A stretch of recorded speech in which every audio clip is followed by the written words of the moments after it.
Does anybody else remember this docuseries that dropped back in 2021?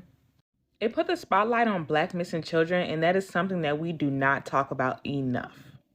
Pictured here is Tony Jacobs, one of the devoted advocates and also a mother of a missing child that comes from my hometown of Richmond, Virginia, by the name of Mrs. Keisha Jacobs. It has been 6 years since anyone has been able to speak or see this young lady. Her story never received national coverage, but she was actually featured on that documentary back in 2019. In 2019 alone, there were 298 girls that went missing. 205,802 of those were Black. That's almost 70%.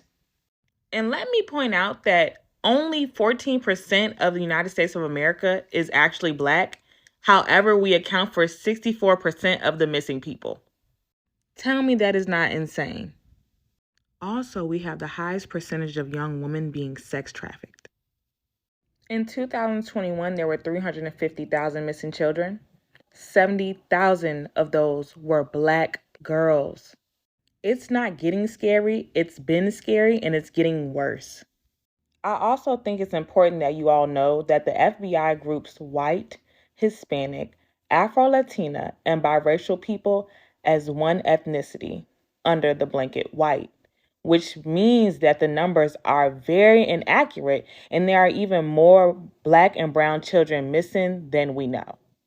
Do not allow this conversation to die down. If you know a missing child, drop their name below. I will highlight their story gladly because this is a big issue. Share this documentary. Talk about it with your friends. When you see a Facebook post, when you see a Twitter post, when you see something that is not right, speak up because these numbers don't lie. We need to save our children and protect them from the dangers of the world out there. Seriously.